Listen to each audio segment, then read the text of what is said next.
The deadly mystery in Ethiopia, a scene littered with airline napkins and safety cards. This second crash of a new 737 leading to a grounding of jetliners around the world. China ordering that the country's fleet of nearly 100 MAX 8 jets not fly until more is known about why the 157 people died, including 8 Americans. The Ethiopian Airlines CEO visiting the site, his airline grounding its 4 other MAX 8s. We are very, very saddened.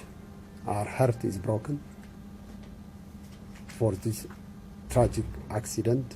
The 8:30 a.m. flight to Nairobi was troubled from takeoff, according to data. The pilots apparently struggling with control issues, calling the tower, saying they were having difficulties and wanted to return to the airport.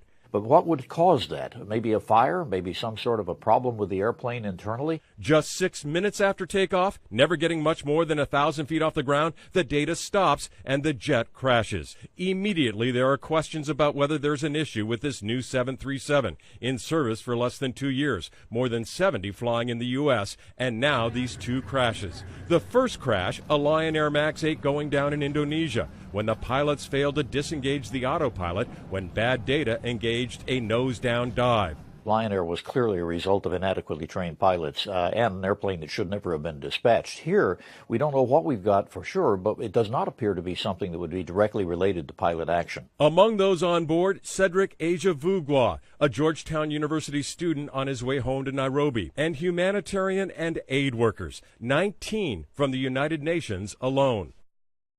302 has recalled the moment he found out about the plane crash.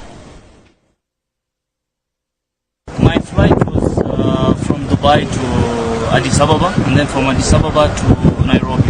But because of the delay from Dubai, so I missed the first flight.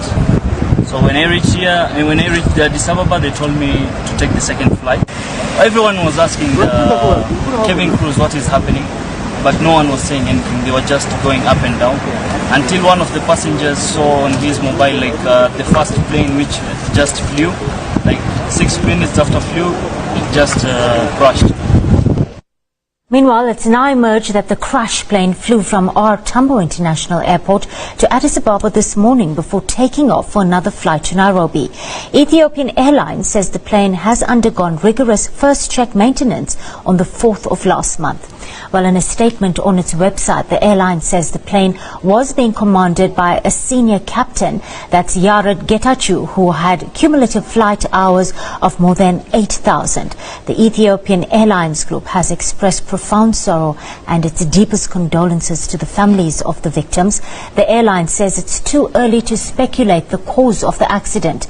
Their CEO says further investigations will be carried out to find out the cause of the accident in collaboration with all stakeholders. They include Ethiopian Civil Aviation, the plane's manufacturers Boeing, and other international entities.